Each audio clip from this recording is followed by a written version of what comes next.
Hey guys, hope it's going well. Luker here once again, and today I'll be doing a theory crafting video for Scholomance Academy. I understand that a lot of people are probably wondering what should they craft on day one, what decks are good, what decks aren't so good, and I think that I can give you some good deck lists to try out. Now, before I start, I just want to say that I'm not the best deck builder, so I had someone help me.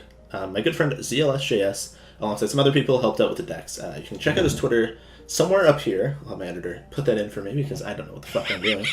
But essentially, I'm bringing you 3 decks that I think will be solid on day 1 of Scholomance Academy.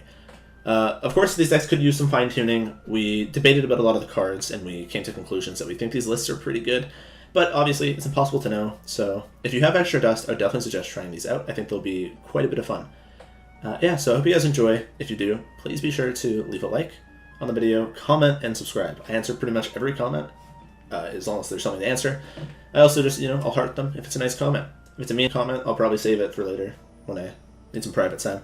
But regardless, thank you for checking out the video.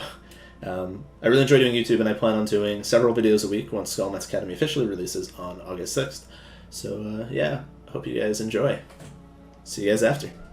So the first deck that we're going to be looking at today is a new take on Spell Druid. I think the archetype got a lot of help with Scholomance Academy. So yeah, we built a new list. So you should see the list right up here. A lot of the cards are pretty normal, I would say. Things you would expect. I mean, some of the goated favorites, such as Innervate, Ysera, Overflow. All the cards that you saw like in the previous meta, I think are still pretty good. Obviously, we still have Bogbeam and Overgrowth, but you'll notice that we aren't running Ironbark currently. I think that the card's still good, it's just like not as needed anymore. The deck strays away from the previous path of running things like Fungal Fortunes and just trying to draw into your spells, and runs a lot more minions now, so you don't really need Ironbark when all of your minions are just good. Ironbark can definitely help giving Taunt, and it can help with Mount Seller, but realistically, you can kind of just play better minions, and you don't really need to give them Taunt. It's better to have better cards in your deck than a conditional Taunt spell. Speaking of Mount Seller, though, we do only run one. We actually debated if we even run one. We were unsure of if this card made the cut with how many solid cards there are nowadays. If you are looking to cut Mount Seller for whatever reason, maybe it's underperforming, I think that another copy of the Taunt Teacher's Pet would be solid. It helps stave off aggro, and it's probably just a good card all around. In my eyes, it's like kind of like a better Shredder. You get more stats. It's 1 mana more, but you get Taunt. The Beast Pool at 3 mana is kind of weak. You have like some really bad ones like Desert Hare, but you also have some really good ones with like Zlsjs or King Mukla. But yeah, aside from that, some of the big things you'll notice are the addition of Kilthos. That way we go back to the older days where we can kind of just go Kilthos, Innervate, Lightning Bloom, Survival of the Fittest, boom, game's over.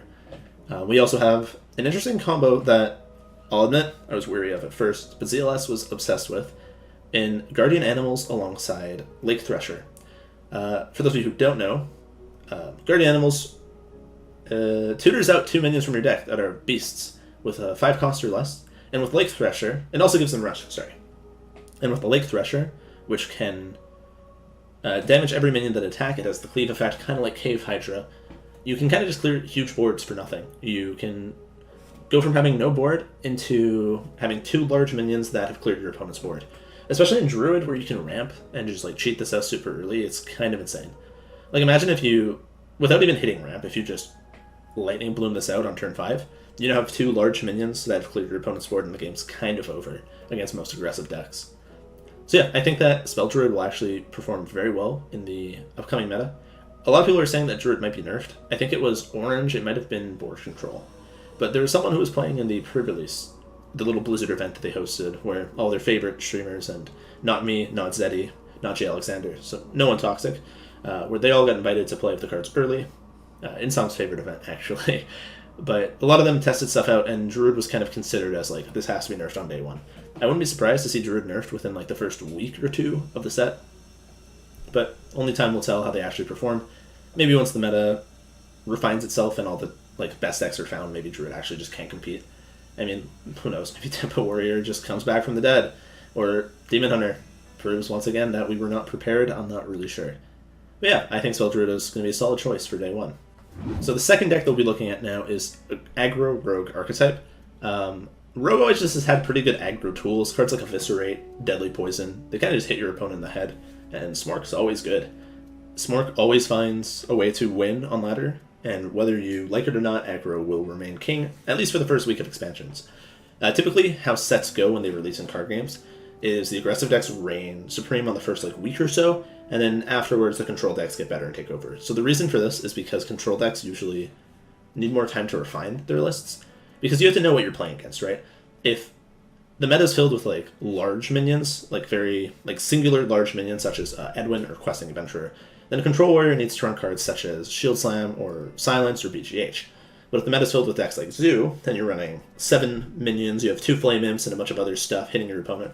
The warrior has to run cards like Brawl, Risky Skipper. Warpath's not in the game anymore, but that would have been a good example. I just can't think of anything on my feet because I'm brain dead. But yeah, so aggro will probably be good for the first week.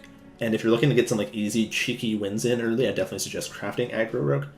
So let's take a look at the list. Aside from the previously mentioned just good rogue cards, they also have other just good rogue cards with Backstab, Shadow Step, Spy Mistress, and Edwin. Not all of these are classic cards, but Edwin's is the big offender. It kind of just makes its way into every rogue deck and always wins. Okay, so you'll notice that there's a lot of other strong cards that just let you hit face. And even though Edwin, a lot of larger minions, I guess I should say, such as Greenskin, and even though this deck isn't riddled with cheap minions, Edwin is still just good. Even if you're just playing him on turn 3, turn 2 rather, going Backstab, Coin Edwin, it's a 6/6, that's pretty good. Turn 3 6/6 is pretty strong. I know Jay Alexander might tell you that Edwin's just a 3-mana 2/2, but I promise you this card is good. As for new cards, there are some interesting inclusions here that we are really excited to see perform. The big ones that I would say might be a hot take. I actually didn't watch many other card reviews other than mine, but Self-Sharpening Sword. This card starts off as, I believe it's a 3-mana 1/4, sorry, and every time you attack, it gains 1 attack. So at the end, it's going to be a 4/1. But when you're running weapon buffs such as Valpyra Toxin Blade, which gives your weapon +2 attack while on board, or Greenskin or Dr. Krastenov, this weapon gets really big, really fast, and he's going to kill your opponent. And the weapon already has 10 damage bundled in for 3 mana, but when you start buffing it and giving it extra durability and just keep swinging at your opponent, this card is probably going to be broken. If not broken, maybe, I don't know. Depending on the meta, obviously, if the card's really good, people are just going to play Ooze and Harrison. It's going to become the Demon Hunter meta all over again. But if the card is good, it's going to see play, I think. When the card is good, what I meant to say, weapon removal will see play. So I do think Aggro Rogue might fizzle out after a couple weeks, but we could go back to the odd Rogue meta, where Rogue just hit you in the head repeatedly. As for other new cards, Sneaky Delinquent makes its way into this list, being a cheap stealth minion, which not only activates Greatheart Sage, but also just hits your opponent in the head. Once it dies, it pretty much gives you a second copy of itself. The second copy won't renew itself, so you only get 2, but 2 stealth minions is pretty good when you only have to put 1 card in your deck for it.